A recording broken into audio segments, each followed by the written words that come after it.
Je, unapenda kwenda holiday na rafiki, familia, mpenzi au wafanyakazi wenzako kazini? Basi Bongo Trips tumekusikia. Kwa safari za ndani na nje tupo kwa ajili yako. Chagua Bongo Trips kusafiri ndani ya Tanzania, Zanzibari na nje ya mipaka Tanzania, yani Kenya, Dubai, South Africa, Uturuki, Misri, Malaysia, Thailand, Singapore, Vietnam, China na nchi nyinginezo. Bongo Trips tunakuletea ofa kabambe na kubwa mwaka huu 2025. Safiri mpaka Dubai kwa ajili ya sikukuu ya Pasaka kuanzia tarehe 19 mpaka tarehe 24. Yani siku 6 unakula Pasaka ukiwa Dubai kwa gharama nafuu. Twenzetu tena Dubai Disemba kuanzia tarehe 15 mpaka tarehe 22, yani siku 8 ndani ya Dubai kwa gharama nafuu.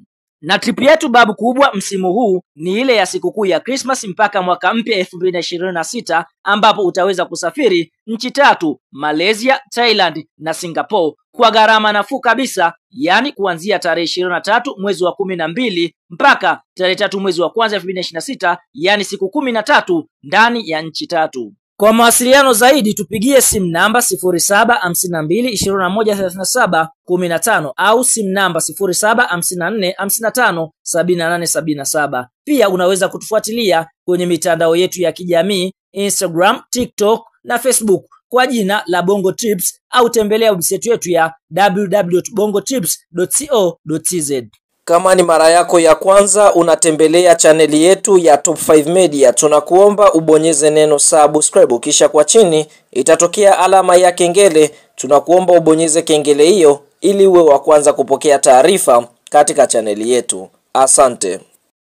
Habari kubwa ambayo tunakwenda kuitazama mezani siku ya leo ni kuhusiana na kile ambacho kimeweza kujiri kutoka kwa afisa habari wa klabu ya soka ya Yanga Sports Club ndugu Ali Shabani Kamwe kuhusiana na kukamatwa na polisi mkoani Tabora. Fahamu hapo siku ya jana tuliweza kuishuhudia klabu ya soka Yanga Sports Club wakicheza mchezo wa ligi kuu ya NBC katika uwanja wa Ali Hassan Mwinyi majira ya saa 10 jioni, mchezo ambao ulimalizika kwa klabu ya soka Yanga Sports Club kuweza kufanikiwa kuibuka na ushindi wa mabao 3. Sasa afisa habari wa klabu ya soka Yanga Sports Club Ali Shabani Kamwe alikamatwa na polisi baada ya mchezo wa Yanga na Tabora kumalizika, na alikamatwa majira ya saa 7:30 usiku. Ali Kamwe alipelekwa kituo kikubwa cha polisi mkoani Tabora na amelala ndani hapo mpaka hivi sasa tunavyoongea. Ali Kamwe hajaweza kuachiwa na polisi ambao wameweza kumkamata pale mkoani Tabora. Akizungumza RPC wa mkoa wa Tabora hapa, tukienda kumwongelea Richard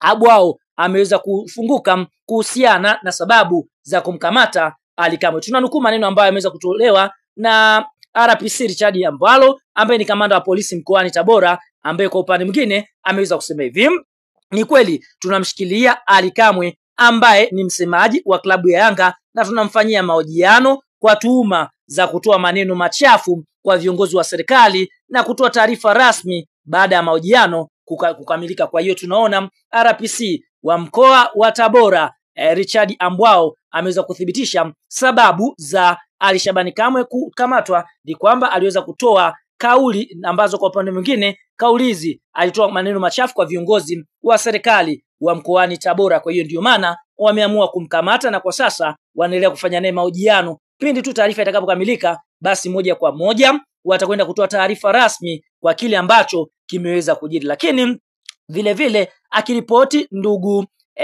Jemedari Saidi, yeye anasemaje? Anasema hivi: mkuu wa polisi wa mkoa wa Tabora RPC Richard Abwao amethibitisha jeshi hilo linamshikilia afisa habari wa klabu ya Yanga Ali Shabani Kamwe kwa kutoa lugha chafu kwa viongozi wa serikali ya mkoa wa Tabora, ambapo ameweza kunukuu na kusema kwamba tunamshikilia ndiyo kwa kutoa lugha chafu kwa viongozi wa serikali. Huyo yuko Central, tunafanya naye mahojiano, tukimaliza tutatoa taarifa rasmi. Huyo ni RPC Abwao ameweza kuthibitisha taarifa hii. Pia Jemedari Saidi na ameweza kuinukuu. Kwa hiyo sababu za Ali Shabani Kamwe kukamatwa ni kwamba alitoa lugha chafu kwa viongozi wa serikali wa Mpale mkoani Tabora. Ikumbukwe mechi ya Tabora United dhidi ya Yanga ilikuwa na maneno mengi ndani na nje ya uwanja kutokana na mchezo wa kwanza ambao kwa upande mwingine Young Africans waliweza kufanikiwa kufungwa mabao 3-1. Kwa hiyo jana waliweza kulipa kisasi na Ali Kamwe akaweza kusema maneno mengi. Kwa hiyo huenda kuna baadhi ya lugha ambazo aliweza kuzitumia na zikaweza kumponza kupelekea kukamatwa na jeshi